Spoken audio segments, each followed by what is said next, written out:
Hi everyone, welcome back. I'm Michael Sandler, your host on Inspire Nation. If you've ever wanted to get more living out of life, then do we have the Psycho-Cybernetics show for you. Today I'll be talking with Mitch Horowitz, PEN Award-winning writer and Vice President and Editor-in-Chief at Tarcher Perigee, and about one of my newest all-time favorite books that could have been written yesterday, Psycho-Cybernetics. And that's just what I want to talk with him about how to steer your mind to a productive, useful goal so you can reach the greatest port in the world, happiness and a peace of mind. That plus I'll talk about why you don't want to be an oyster, Thomas Edison and catnaps, what on earth is a spiritual facelift, what we can all learn from Scarlett O'Hara, and what in the world shoemakers and elves have to do with anything. So welcome back to the show, Mitch. Are you ready to shine? Yes, good to see you. And good to see you too. So before we dive right into things, how'd you first get interested in Psycho-Cybernetics? I think I must have come across the name somewhere, and it had such an allure, and it sounded so unusual to me. I wanted to know just what this was.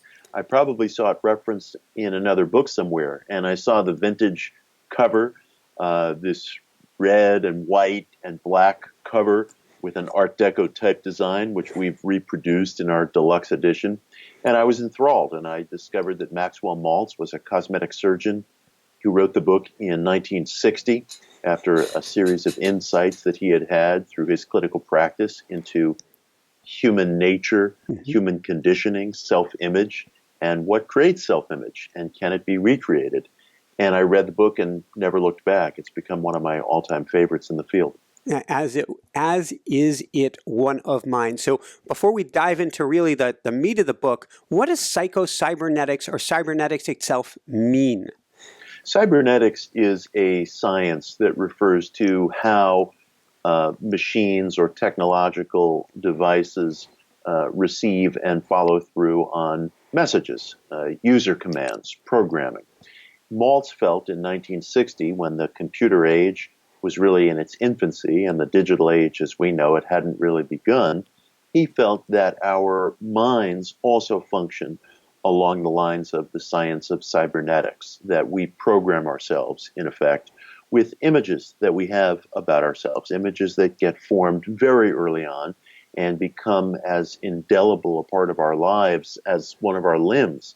And that we repeat these images to ourselves, basically beliefs that we hold about ourselves in the positive or in the negative or neutral. And these beliefs tend to be determinative of our experiences, our relationships, our competencies. We, in a sense, program ourselves through self-image, through beliefs that we seize onto very early and become a kind of magnetic pull within our character.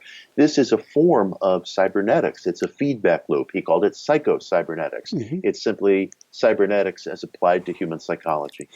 I was fascinated. There's so many directions we can go just with the little bit that you said there. One of the most important things is he's a plastic surgeon. Yep. And dealing with self-image. And one of the things he's talking about throughout the book is no matter what he does with the knife, it has nothing to do with that, whether it's, quote, successful or not. Well, what he discovered, and it was interesting, Maltz, of course, was working in a different time than our own, and he would do elective cosmetic surgeries, but he was also working with people who had suffered some sort of disfiguring accident or burn victims or so on. So he was really part of the field in its infancy. Today we think of cosmetic surgery as a kind of boutique surgery, but back in Maltz's day, it did have that application, but it was also being applied, as it still is, of course, to people who had suffered deformities, accidents, things of that nature.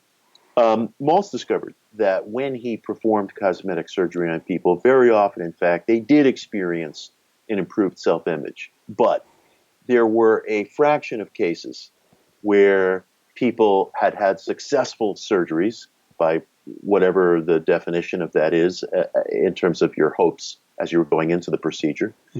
But these people who had successful surgeries, a fraction of them did not experience increased improved self-image. And he wondered why. What was the difference? And what is this thing that we call self-image anyway? And he came to feel that if people were still suffering a poor self-image, even though objective outer conditions had changed, this had to be coming from somewhere else. And he came to believe that self-image is, in fact, something that is conditioned, it's programmed, it is a set of internal beliefs and instructions that are fed to us and that we repeat to ourselves at very early formative ages, and that because it's programmed, it can also be deprogrammed, reprogrammed, changed, and that it is possible for adults to revisit their sense of self-image and alter it, and in so doing, alter their lives, alter their destiny. And I think it's so incredibly important. It's one of the big challenges I have when I'm coaching somebody is that we oftentimes have a self-image that we can do all of the work, in quotes, we want. But if the self-image isn't addressed, it's a self-correcting mechanism. It's extremely powerful. Maltz at one point in the book compares the mind to a heat-seeking missile, that if you program a heat-seeking missile to go in the direction of wherever there's light or wherever there's heat or wherever there's a specific wavelength, the missile will follow those directions, whether it's for good or ill, whether it's what you intended or what you didn't intend. So this programming, so to speak, is very powerful. Of course, it also raises questions on the nature of human self-image, the nature of temperament, the nature of personality, the nature of characteristic traits that we carry through life. Where do those things come from? Maltz held firm to the belief that we are creatures of programming. Now, I'm not sure that that's the entire picture. Human nature is a great mystery, and we seem to bring things with us from the womb into this life that are indelible parts of our character. And lots of people have observed that you will see personalities, you will see character traits in infants at a very, very young age. I mean, I could detect personality traits in my two sons really when they were in earliest infancy. So I think Maltz's argument is right, and I do think programming is destiny to a very great extent. But there also seem to be indelible character traits that we bring into this life with us. So I think that has to be contended with as well. Yeah, there's a great line that he says that man is, if I get this right, it does not mean that man is a machine, rather that man has a machine which he uses. Yes, that's well put. It's funny, the writer Hans Holzer, who wrote a lot about the paranormal and the afterlife and questions of parapsychology, he argued at one point that the best single philosophical argument in favor of the reality of reincarnation is that we seem to enter life with such fully formed traits and personalities and psychological baggage, and that these things are very resistant to therapy. They seem to be an indelible part of who we are, and he suggested that that could certainly be at least applied as an argument in favor of reincarnation for coming into life with such fully formed distinctive characteristics. Where's that coming from? Now, that being said, the point that you're making and the point that Maltz made is absolutely right. Whatever baggage, whatever traits we enter this life with, we do program ourselves. We do have a thing called self-image. We do have a belief system that we come into as very young children that is probably the most powerful belief system and the most controlling belief system in our lives. And it's what we think of ourselves, what we think ourselves capable of. Now, in fact, there are differences in people. Some people have a grace or a talent for physical gesture, physical movement. Some people have a talent for some other human expression, whether it's analysis or whether it's something visual or whether it's something in the arts or you hear people say all the time, well, I'm not good at math, or I'm good at this, or I'm good at that. These things might all have a pinch of truth, but the greater part of them is probably found in the extent to which we program ourselves. Yes, my neighbor might be more physically graceful than I am, and I might have a better singing voice than he does, just to pluck two examples from the ether. But the fact is, self-belief about these things can develop into an orthodox conviction, which can be more meaningful than the trait that is being referenced. And if we can reprogram those self-images, we stand to gain an enormous amount. We stand at the precipice of a life change that we haven't come to appreciate. It's what you're saying is so incredibly important, and he really goes and breaks that out in a section talking about different examples, experiments that were done with students and other people where Yeah. you think you're bad in math, and all of a sudden you're great at math. You think you are. Oh, one of the terrible ones is you think you're way above average, and then this test you're given a fifth of the time to complete it, because that's what the average you're told is. And you're crushed. So we're very susceptible to our beliefs of what we are and are not. Yes, enormously so, enormously so. And the question is, and I think lots of people walk around with this question in one way or another, can we do anything about it? Are these beliefs set in concrete? And my answer to that question, and I've been speaking a lot about this book over the past year, there is absolutely no question that we can do something about it. But there has to be a tremendous dedication to wanting to do something about it. You know, these beliefs are set in concrete in a certain way. Concrete is not diamond. Concrete is not forever. Concrete is not something that can't be reset, repaired, patched, molded. It requires a great deal of dedication. You know, one of the things I discovered when first approaching this book is that Maltz's program, while it might be fairly familiar to 21st century readers insofar as it involves meditations, affirmations, visualizations, by my count, you have to be willing to invest at minimum 1 hour a day to this program. And that is in addition to whatever else you may be doing, whatever other forms of prayer or meditation you may be doing. Depending on the nature of your meditative practice, you may be able to incorporate some of that into Maltz's program, which is what I do. But as you and your viewers are very aware, everything in our society conspires to disrupt meditative quiet, conspires to disrupt any kind of meditative, purposeful withdrawal from the day's activities. Everything around us is buzzing, ringing, vibrating, intended to get us back online, back on a social media platform, watching something, flicking through channels with a remote in our hands, texting somebody, buying something, which is sort of the end result of all of this. So to add 1 hour of quiet time to your day in pursuit of improved self-image, will it work? Yes, it will work. But it does require tremendous dedication. It's not going to be 15 minutes a day. And, I try to point out to people that these programs, they're simple in the finest sense of that word, but they're also requiring of tremendous dedication. If you ask an average person to sit still for 10 minutes, he or she literally cannot do it. So what does it mean when you ratchet that up to 60 minutes, divided in two over the course of a day? It's demanding. It's possible, but one has to really want it. Yeah, it's so important. That commitment is absolutely essential. And there's a belief shift. It's a chicken and the egg scenario, which is, he says, a human being always acts and feels and performs in accordance with what he imagines to be true about himself as in his environment. So Absolutely if he or she doesn't believe they can really change, that I could really become healthy, happy, wealthy, successful, whatever it is, you shoot yourself in the foot. Yeah. There was a French mind theorist we've spoken about before named Émile Coué, who I'm a great admirer of.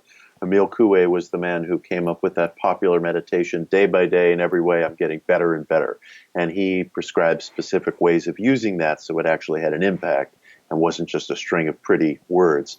Coué would point out that we have within us two forces, the will and the imagination. And when these two are set against one another, the imagination always wins. Maxwell Maltz would have said that the imagination is really this internal set of mental pictures that we have about ourselves, this kind of internalized biography. And by way of demonstration, Coué would offer this example, and it squares very much with what Maxwell Maltz wrote about. He said that if you take a 20-foot wood plank, and you ask an individual to walk across it, they'll walk across it with no problem. If you take that same plank and you elevate it many feet off the ground, and you ask the individual to do the same act, he or she will get very, very nervous, won't want to do it, may feel incapable of doing it, and all of this, of course, increases the likelihood of some accident. But the wooden plank is the exact same plank that they walked across on the floor. It's just that the imagined consequence of falling is so strong and fills them with so much emotion and physical trepidation that an easy act suddenly becomes a difficult act. And a person who could literally walk across this plank before is either extremely hesitant or tells you, I can't do it. So where does this idea of can't come from? The situation is exactly the same. It's the imagined outcome that's different. So that was Cooey's way of saying that, when you want to do something, the wanting is only a fractional part of what's really happening. The greater part of what's happening is your perception of consequence, your sizing up of yourself and your ability. And therein lies the difference very often between success and failure, or attempt and non-attempt. Thank you. And yesterday I put, not deliberately, but I put this example to the test in that I used to be a pro cyclist a long time ago. I can ride. Is that right? Yeah, I can ride, raced in Europe for a few years. No kidding. Had a lot of fun. That's amazing. Thank you. And so I can ride a straight line pretty good. Yeah. Yesterday, we just moved about a month ago to this island called Emerald Isle. It's on the Crystal Coast of North Carolina, just south of the Outer Banks. Oh. And there's a mile-long bridge that goes up 100 or so feet in the air and comes back down to the bridge between the mainland and the island. Now, you can ride that bridge really easily without any problem, except that about 10 feet to your right is a guardrail-ish thing that's only about 1.5 feet high. Mm. So if you goof, you're going either into the drink or your death. Uh-huh. However, it's not that close, and you would have to radically veer your bike to the side. Right. But yesterday I'm riding it, and there's a strong side wind. Yeah. And so you inevitably want to look at the side. Yes. To make sure you don't hit it. But it's something that he talks about. If you look and focus on where you don't want to go, that's actually where you're going to end up going. Yeah, it's very interesting. So much of our lives is determined by perception. And again, I wouldn't say all of it. I don't want to be insensitive to the fact that people have strengths, weaknesses, challenges, areas of difficulty. I can't tell somebody that everyone has an equal share in physical grace or in certain aptitudes and so on. There are realities. We all seem to have talents and aptitudes that travel in various directions. But so much of it is this perception on the part of the individual that I'm not good at this or I'm not good at that. And it would be amazing to live for a day without those identifications. I wonder what it would be like, because it's something that one could only cite as an experiment, because we all have them. We're all going through them.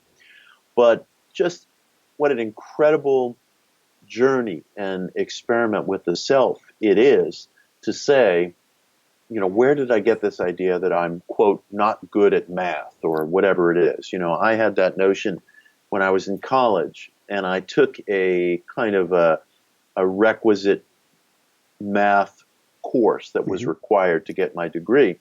Now, I exited that course with one of the only A-pluses in the section.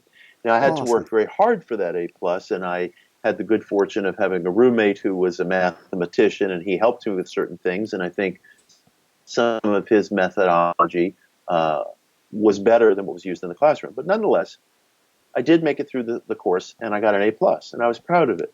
I would have gone into that course doing everything I could have to get out of it, because I was fearful of failure. It had nothing to do with math or formulas or analysis or calculus. It had everything to do with a sense of wanting to avoid perceived humiliation. And that's a tremendously powerful pull. In fact, most of the time when we procrastinate and when we don't do something, it has nothing to do with the act itself.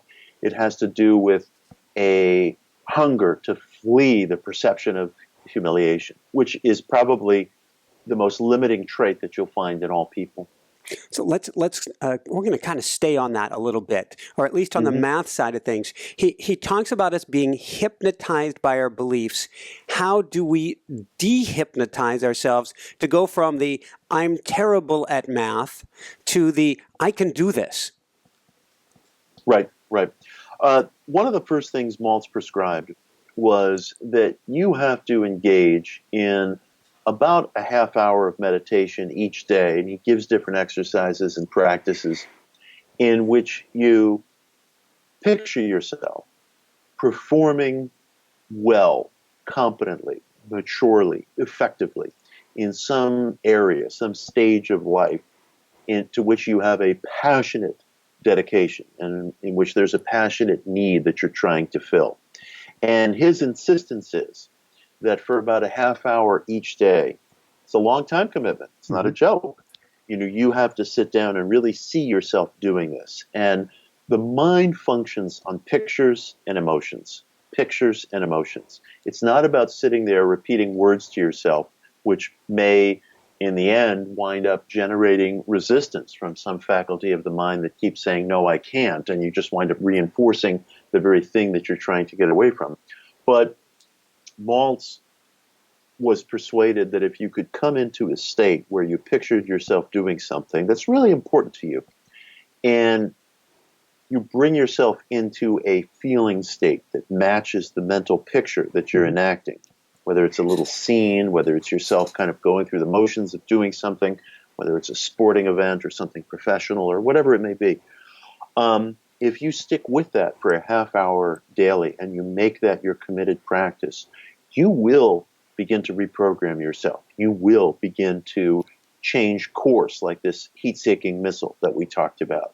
And he provides in the book a whole range of readings and lessons and anecdotes and clinical case studies that back up that contention. So the book sort of plays a dual role. It tries, first of all, to get you into a mindset of agreement with this contention that self-image can be reprogrammed. It's obviously very important to agree with his starting assumption, and it provides you with exercises, specifically meditations, but other things as well, where you begin the day-to-day act in a very active, very concentrated, very dedicated way, starting with meditation, of reprogramming this sense of self. Oh, awesome. It's reminding me when I first got into this game a long time ago at this point, I think it was a book by Dennis Waitley on performance, and I was training at the Olympic Training Center, and we were using visualization. It was real early on in the game, which actually it was about 20 years after Maxwell here, so it had already existed, but people were just starting to use it in the sports arena, really. And I'm wondering what kind of visualization work he would have people do. Let's say that somebody is trying to become more successful and they keep on, it seems like shooting themselves in the foot and they don't understand why. Well, I think that the primary reason for shooting ourselves in the foot is usually some kind of fear, is feeling that something is too hard, too difficult, and I'm going to fail, and in so doing, I'm going to suffer humiliation. And I think that when we procrastinate, when we express boredom, when we cop out by using lame excuses, we either don't want the thing enough, which is a question that I think it's fair to ask oneself. Do I really want this? Do I really want to be doing this? Or we are so fearful of failure that we self-sabotage, and in so doing, avoid the challenge in front of us. You know, I witnessed this a fair amount in people who are involved in writing projects, for example, where they might blow deadlines or not communicate with key people who are involved in their project, like a co-writer or an editor. And in those cases, my observation is that they either really don't feel committed to the project. They might have taken it in a hasty way. They might have signed on to it a year earlier without realizing the dedication required, or they might just be afraid that they can't hack it, and they find 10 different reasons to avoid it, even if they're fairly unconscious or unwilling at least to acknowledge these reasons. But I think it has to start with a passion for the thing itself. If an individual is engaged in acts of self-sabotage, whatever they may be, I think that person has to start by asking him or herself in a really mature way, with nowhere to hide, do I want this? Is this the thing I want to be doing? And we go through phases in life where we change. Sometimes we face a project and we have such passion for doing it that the time just melts away when we're working on it. And other times, frankly, we'd rather be sitting home relaxing. And there might be something to be said for both, but you're never going to be able to reverse dysfunctional behaviors unless you ask yourself as a starting point, do I really want to be doing this? Which is why I think it's important in approaching the Psycho-Cybernetics program to enact visualizations and mental images of things that you are indelibly certain you want to be doing, so that you're not fighting yourself at the outset. That makes sense. One of the things that and thank you for sharing on that, one of the things he talks about is relax and let the success mechanism work for you. Yes. What does that mean, and why don't we want to be too careful? Well, in a way, it's similar to what you were saying about the importance of not becoming obsessed with the guardrail when you're bicycling. You know it's there. You understand the physical consequences and meaning of the guardrail. Absolutely. You're rational. You have your senses working for you, and so it's plain. But if you become distracted with it, obviously, it serves to take your energies away from the thing that you need to be doing, which is propelling yourself forward. I think that what Maltz is saying is almost a clinical variant of something that we hear in Vedic culture, something that we see in the Bhagavad Gita and other sources of Vedic wisdom, which match up very well with various aspects of 20th and 21st century psychology, which is that the place you need to be applying yourself to is the task at hand. We can't control the outcome. I can't control the outcome. There are X factors. There are different things going on. I often tell people that when they're writing a book, the single factor over which they have the greatest control is the quality of what they're writing. They can't control the readers. They can't control the reviewers. They can't control the guy on Amazon who's unhappy because the UPS man left his truck idling while he delivered the book. You can't control any of that. You can't always control what, collaborators or coworkers are doing and so forth. But the greatest single area over which you do have control is in the quality of what you write. So it is in all things, the quality of how you cycle, the quality of how an actress rehearses for her performance, the quality of how an accountant hones his or her craft. That's the thing over which we have control. And Maltz's definition of the success mechanism being allowed to work is clearing away self-limiting perceptions so that you can do the work in front of you with excellence, with as much industry as you can possibly bring to it. And thereafter, the results have to unfold of their own volition. Something goes out into the world, there's other people involved, and so forth and so on. But you do have control over that internal industriousness and dedication, and you allow your success mechanism to work when you pedal rather than stare at the guardrail. Your job is to pedal. The guardrail already has its job. So it's an interesting intersection between ancient ethical and spiritual wisdom and 20th century psychology. The point is not to be non-attached in some way that breeds passivity or distraction or non-involvement. An individual has to be involved with something. Whatever you're doing in life, you are involved in something. The point is to dedicate yourself to that involvement with a completeness, not to be staring backwards, staring sideways, staring forwards, trying to figure out how is this going to work, but to dedicate the bulk of your attention and ability to the task actually at hand, which is allowing your success mechanism to work. You're not distracted with the what ifs, and you're not telling yourself, I can't do this or I'm limited by this. You're doing the task in front of you. Beautiful, beautiful, beautiful. I guess I'm going to stick with the cycling analogy. I'm over in Europe, going to race there. I'm trying to figure out how, as an American cyclist, at the time the Americans weren't quite as good as the Euro riders, how in the world I was going to be able to keep up. And so I would do visualizations at night before going to bed, and then I would step the heck away from it. That's fascinating. And it's something he talks a lot about, which is, he calls it to free our creative machinery. Right, right.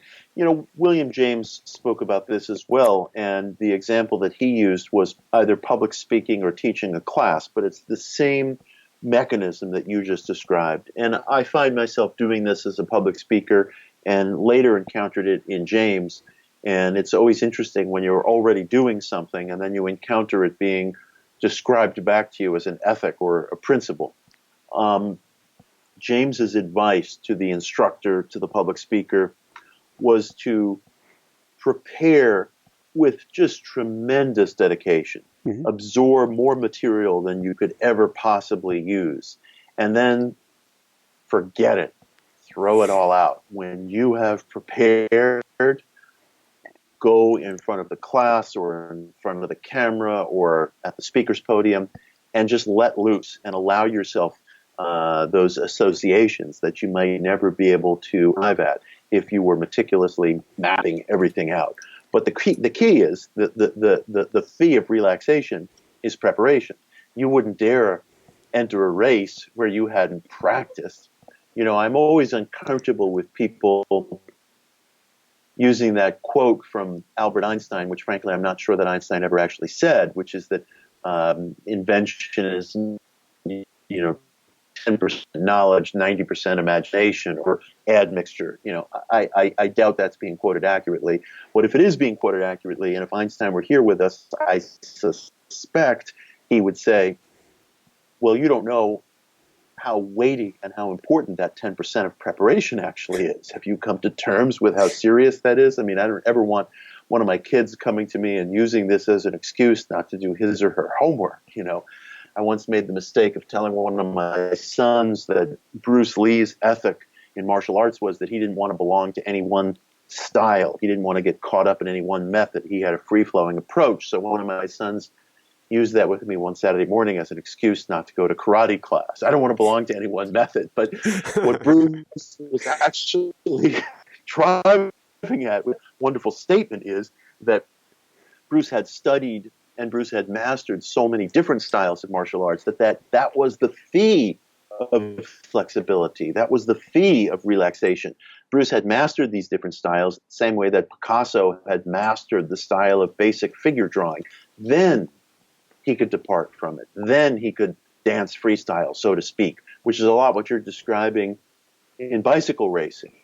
You know, and it's true in public speaking. It's true in martial arts. It's true in anything a person does. If you put in a tremendous amount of effort, that's the point at which you can relax and your success mechanism, as Maltz puts it, kind of takes over. However, one should never misunderstand that and think, well, I'll just show up for a race relaxed, without having practiced, or, show up for a tournament or for a speech without having prepared. You have to prepare so much that once you let it all go, ideas and movements are making connections of their own because you have attained a faculty of mastery. You have accumulated so much in the way of physical movements, rehearsal, the way a dancer comes into certain basic moves that he or she is going to need, whatever work they happen to be dancing in. Once you have that mastery, then you could let it go. Then you don't have to look at the guardrail. Then you don't have to think about what if. Then the connections come naturally. But again, it's a great deal of work. It's a great deal of work. But the end of that work is not, well, this is the guaranteed outcome. There are no guaranteed outcomes. The end of the work is relaxation. Then your success mechanism, as you were putting it, can take over. I love it. And as a real brief example, that's how I prepare for an interview, which is Uh, I've got here 60, 70, 80 or more questions, highlighted, different colors, all sorts of things to let myself know. And then yes, once we get into the interview, let the whole damn thing go. What yes. comes out, comes out. And you raise such a wonderful point because that's what the best interviewers do, yourself included. I mean, I do a lot of interviews, and without exception, I find that there are basically three kinds of interviewers. One is like you, the person who prepares and prepares and prepares, and then just lets it be a freewheeling conversation, and it's beautiful. One is the person who has somebody else prepare for them, like a producer or something, and gives them questions. And it's okay because at least someone was preparing, maybe not the host, him or herself, but someone. And the third, and you'd be surprised how often I encounter this. I encounter this on radio shows. I encounter this occasionally on television. I encounter this online. You have interviewers who don't prepare at all. And some of them will even tell themselves mistakenly that it's a virtue because they think, well, it'll be like a freewheeling conversation. It's extemporaneous. It's impromptu. None of that is correct. What it is the equivalent of bumping into somebody in a bar and striking up a conversation which may or may not be interesting. But how can you permit, your whole show or a given segment to pivot on that kind of chance, And so I think it's just one more example in which relaxation can come, whether it be for the martial artist, the interviewer, the athlete, the public speaker, anybody, after the fee of great effort has been made. I how the ancient Vedic masters understood it. That's certainly how the martial art masters understand it, and that's how Maltz understands it. All of these things are attainable, but the background work is something that a person really has to be involved in. Thank you, thank you, thank you. So let's pivot, to use your word, let's pivot from there, and let's talk about one of the very interesting themes, I think, which is it takes work for this, but he says that you can acquire the habit of happiness. That's a wonderful question. It's interesting. I often hear positive thinking, positive mind philosophy equated with optimism. Critics will sometimes say blind optimism, and I don't really view it that way. I view it more as a deliberateness, as a intelligent persistence. I think that if you direct your mind along constructive and affirmative lines, you're engaged not so much in optimism, which there's a certain passivity in that. You're engaged in an intelligent persistence. And in that sense, I think you can cultivate happiness insofar as I would describe happiness as the individual feeling that he is capable of following through on his plans and ideals in the world. When you act with a sense of self-agency in the direction of things that you want to bring about, establish, follow through on in the world, that to me is happiness. That to me is happiness. I might be sitting watching an episode of Star Trek, having a beer, enjoying myself, and yes, I'm happy, but there's a passivity in that. That's relaxation of a certain kind, and it may be necessary at certain points. If that's all I'm doing, I'm going to feel actually very unhappy. And then booze or television or whatever else becomes a kind of escape from happiness rather than just a means of relaxing.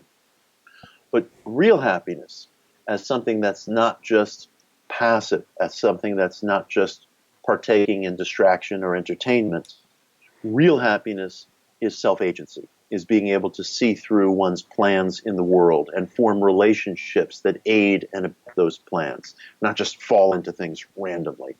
So to the extent that we can direct our minds in deliberative ways, I think we can cultivate happiness.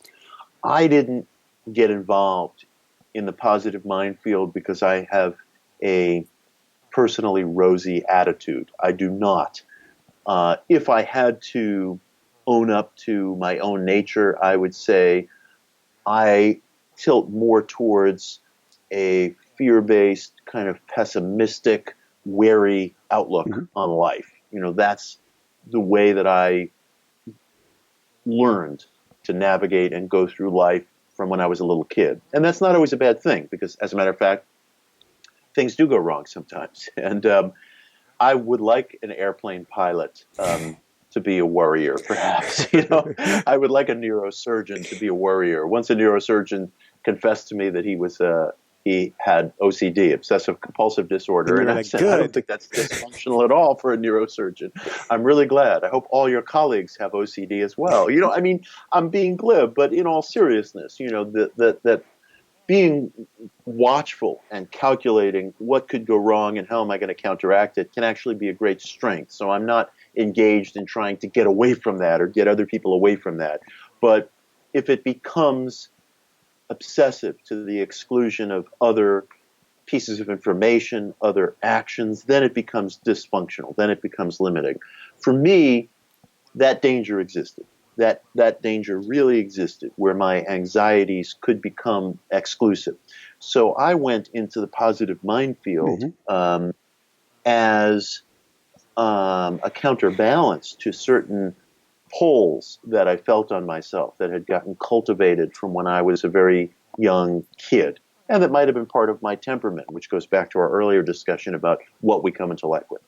There was a danger of anxiety, rather than being a healthy check on me, was becoming exclusive. And so for me, the philosophy of positive thought, affirmative thought, became an act of deliberativeness, became something to cultivate as a way of expanding rather than limiting or rerouting, my perceptions.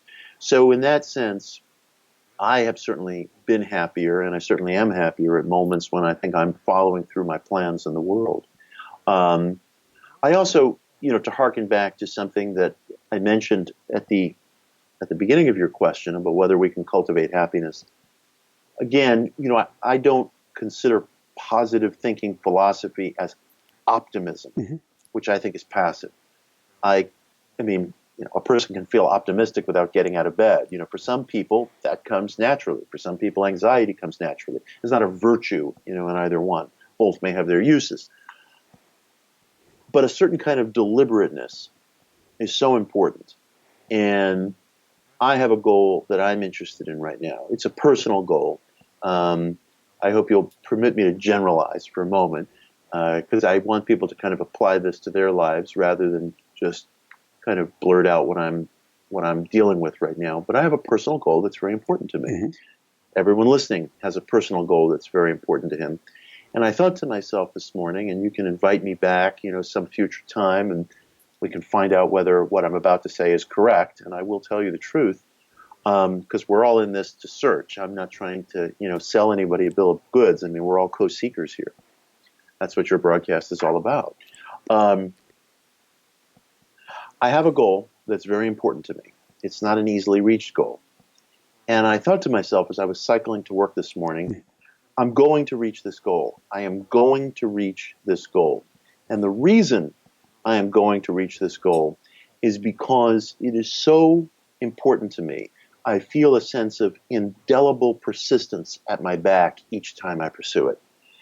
I have periods that seem like successes. I have periods that seem like failures. I have periods that are kind of neither nor, that are kind of in between, where I'm just trying to get my legs under me.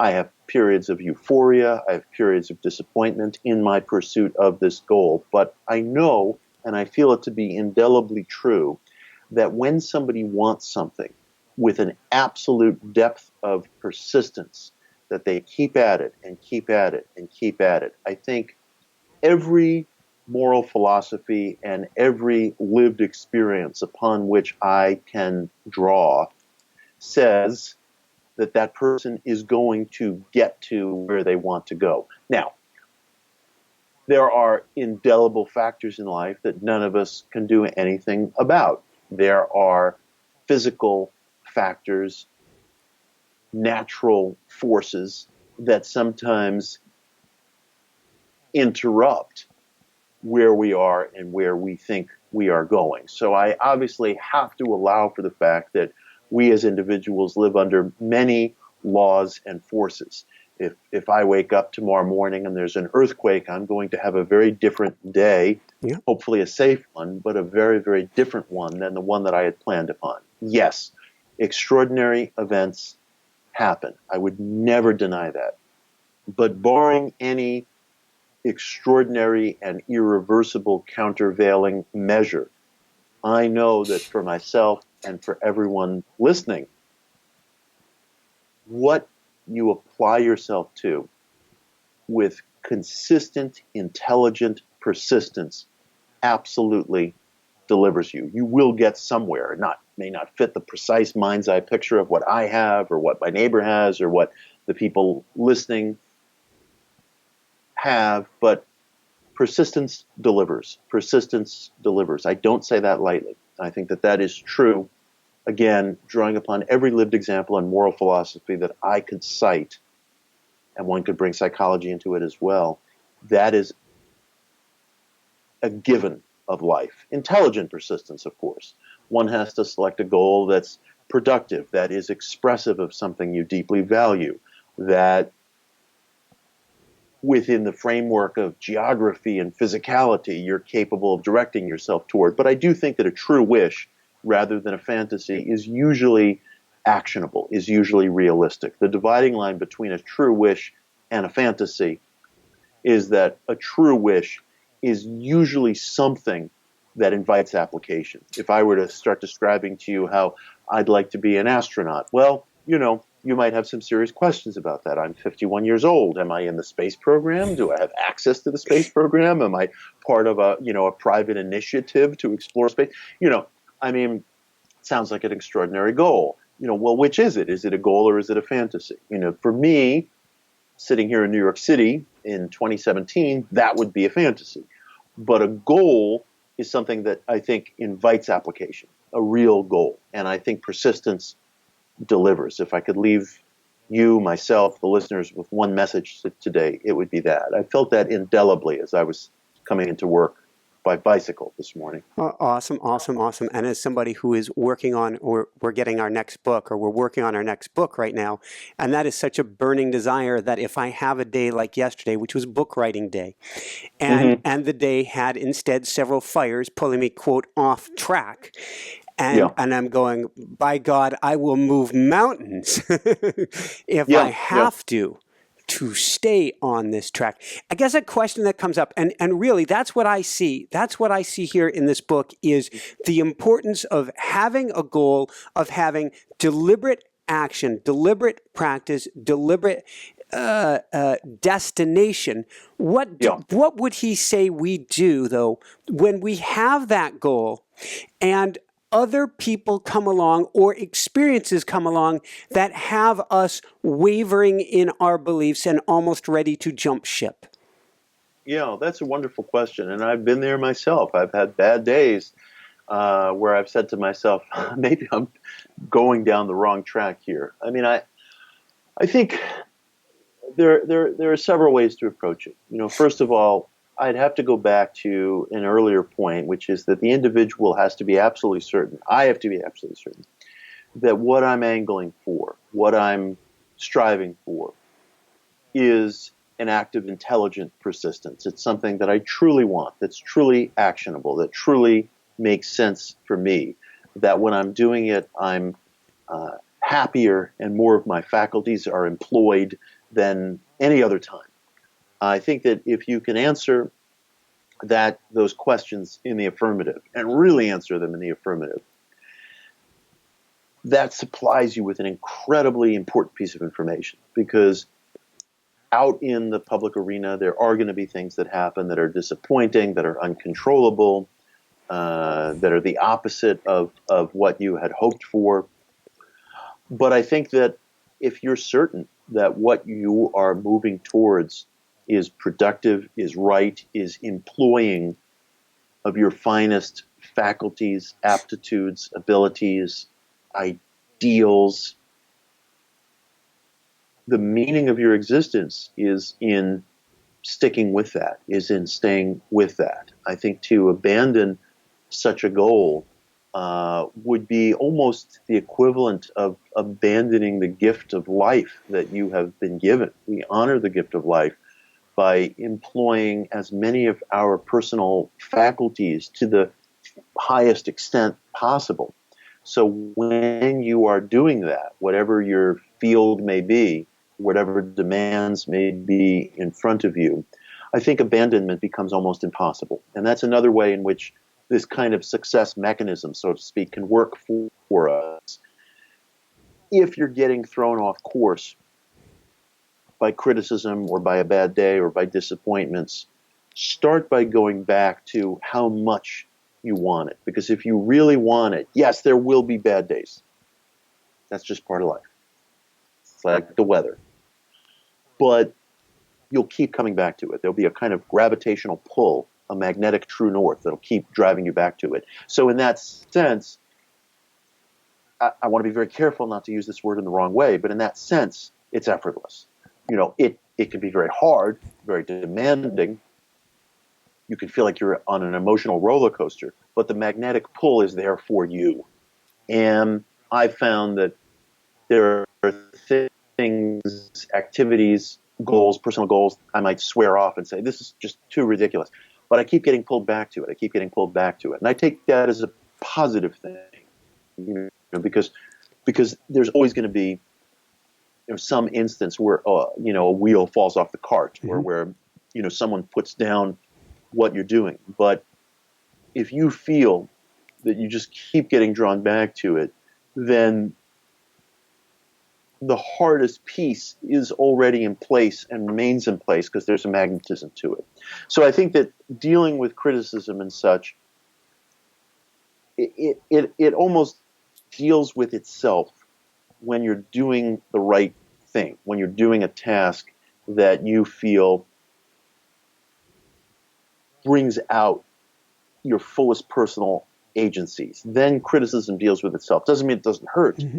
It doesn't mean it doesn't cause a certain degree of suffering, but it's not a deterrent. So having the right goal, I think, serves almost as a corrective, to all the twists and turns and difficulties that one encounters along the way. Thank you. And I can't wait to hit. I could dig deeper. I'll resist. I have a feeling I know, but maybe I don't. But I'm very supportive and can't wait to hear how it turns out for you, because it sounds like it is your oxygen. That's how it feels. And I promise, at the right moment, I'll come back on and we can follow up on that. And I'll be very self-disclosing. So I want to ask a few quick wrap-up questions and do a brief meditation before that. I just want to get a little more clarity for people, because people, the criticism notwithstanding, we go down into the trenches. We think this is our thing. We think this is our oxygen. We're going for it 100% of the way. Something happens and we start to doubt ourselves. We go, well, maybe it's not my oxygen. Maybe I was wrong. Maybe it's this other thing. What would he say about that? Well, first of all, questions of doubt and periods of doubt can be beneficial. I don't think Maltz, or certainly not I, would ever tell anybody to brush away all doubts. I mean, if you're entering a period of constructive self-questioning, then allow for that, honor that. But I think that if you sit down with a real, sustained, mature scrutiny in private, uninterrupted, maybe for several stretches and periods at a time, with a pencil and paper in hand, writing down impressions, interests, agencies, barriers, and you feel that that is your goal, then not only does that become affirming to throw yourself back into it, but you will be almost as like a natural process, as natural as the ebbing and flowing of tides, thrown back into it. Don't be afraid to ask yourself that question. I mean, I have sat down and I have asked myself that question many times. In a new book that I'm writing, I quote a passage from Carlos Castaneda's first book, Teachings of Don Juan.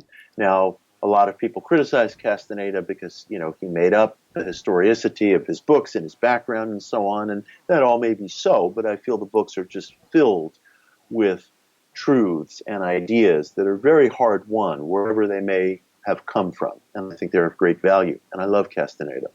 There's a passage in his first book in which his teacher, Don Juan, says to him that you must choose a path with a heart. Never choose a path that makes you sick. All paths go nowhere anyway. You're either going into the bush or out of the bush, but none of them go anywhere anyway at the end. So we have to choose a path that's feeding, that's nourishing, that is a path with a heart. Don't choose a path that's going to make you sick, that's going to make you miserable.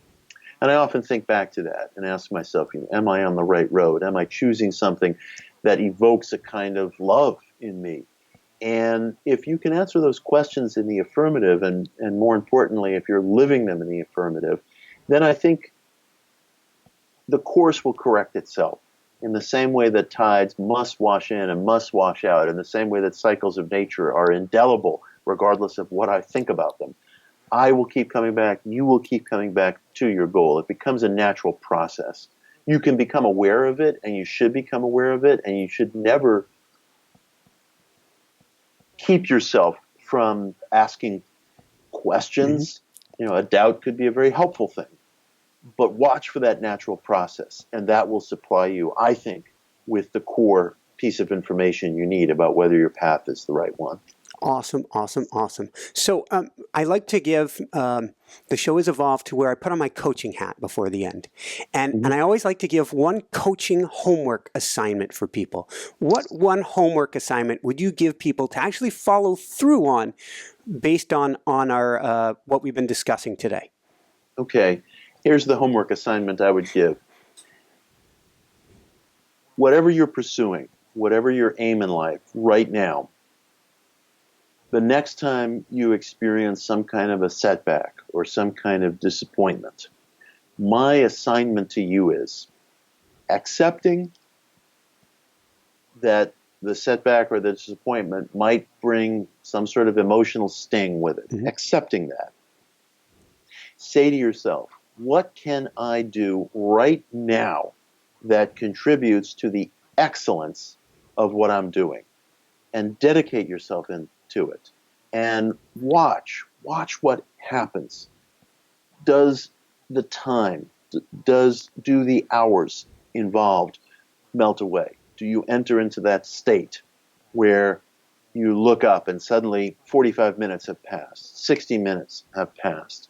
That is a wonderful, wonderful piece of information. You've not only done something constructive with your time, but you've reaffirmed to yourself that come what may, you are on the right path, and you have set yourself up in a positive way for this success mechanism, so to speak, that we've been referring to kind of take over. And it will be taking over in ways that you might not even be witness to at a given moment, because you have not ignored, not run away from whatever the setback or difficulty was, but you have rededicated yourself to the really important thing. You have performed an act of intelligent persistence, and that's going to ensure that, like the lines on a map, there may be a lot of zigzagging and up and down, but you are indelibly moving in the northward direction that you want to. Woohoo! What would Maltz? All right. What would Maltz say is a? Jessica always wants me to ask a question for parents and their kids. What would he say for parents for their kids today? That's a very interesting question. He would probably say that you have to provide your kids not only with reasonable encouragement, but with opportunities to demonstrate ability to themselves. Sometimes that means pushing a kid to do something or participate in something that he might not want to do. My default position as a parent is to always give in. I always give in immediately. My wife is a better model of Maxwell Maltz's philosophy, and she would encourage a kid to go out for something, do something, perform something that creates an affirmative experience versus affirmative words. Put kids in positions where they have to see in themselves the ability and the capacity to do something. And don't hem them into positions that are artificial. We all look at other people and we think he's this way or she's this way. One of our kids We've always been encouraging him to go on stage, to go in the direction of theater or acting. Well, it turns out he's coming home with straight A's in math and science. And so I'm trying to remember, well, maybe the kid doesn't want to be an actor. Maybe the kid wants to do something entirely different, that involves math and science, which is certainly where he wants to, which is certainly where he's been excelling. And, his math and science teachers can't stop praising him. So, I also try to remind myself not to push a kid in a direction that might not be natural to his or her faculties, and to be very watchful of what those faculties are and give the child a chance to demonstrate to himself his own abilities. Awesome. Thank you. So where can people go to find out more and to find this beautiful book? Well, you can go to any bookstore online or brick and mortar and ask for Psycho-Cybernetics Deluxe Edition. You'll get this special hardcover edition that we've been talking about, which has acid-free paper and a beautiful vegan leather casing. I designed it myself. I put a lot of personal love into it. Hold on, let me see if I can get this off here. Yeah. Because I slid it back on, but it is the most tactily delicious book. Thank you. And it's vegan too, which made me very happy. Yeah. So, yeah. but it, you just want to grope this thing. Yeah. It's acid-free paper, red gilding on the page edges, a red ribbon place marker, vegan leather casing, gold stamping on the case, an O card that you were holding up before that evokes the original cover. It's shrink wrapped. It'll last a lifetime. It's not very expensive, and it's a real book like they used to make them. And I put a lot of personal love into it. It's the original 1960 text. There's also a paperback that you can buy, which is also outstanding, and it's a slightly revised and updated text. They're both out there. But if you want the one that we've been talking about, look for Psycho-Cybernetics Deluxe Edition. And you can also visit me at mitchhorowitz.com. Send me an email, ask me a question. I am easy to find. Fantastic. Any last words of wisdom before we jump into a real brief meditation? The only word of wisdom that I would conclude with is that so much is ours in terms of relaxation, in terms of enterprise, in terms of success, provided we put the work in at the outset. It's success is prep work. Success is prep work. Put that in at the outset, and then let everything go wild. Then let everything go free. Jackson Pollock knew how to draw a house before he created, his wonderful abstract paintings. Bruce Lee knew how to do karate and jiu-jitsu before he formed his own sort of formless, beautiful martial art. Strive to be like that. Put everything you can into prep work, and then let other forces take over. I couldn't agree more. Thank you so much for being on the show, Mitch. This has been, as always, an honor and a treasure and a pleasure having you on. Do you have time for a very brief meditation? Yes. Let's close our eyes. Breathe deeply.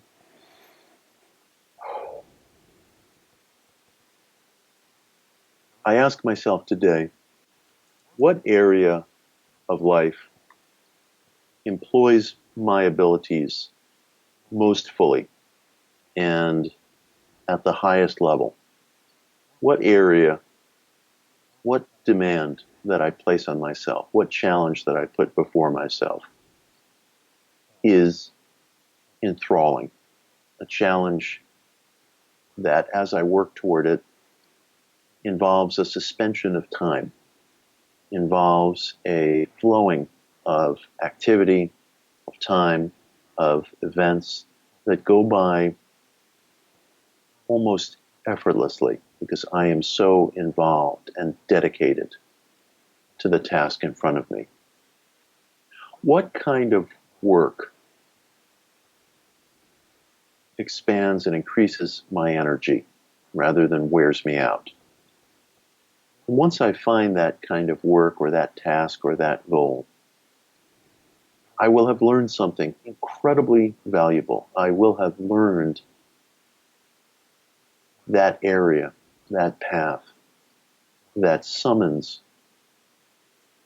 my peak faculties and agencies and aptitudes and abilities. I will have found an area where I can do preparatory work with great industry, with great agency, with great dedication, and then let it go. And then things happen, and then other forces and circumstances and causes are summoned into effect. They're summoned into effect in the direction of my aim because I have found the right aim and I have applied myself in preparation for that aim in such a way that I can just let it be.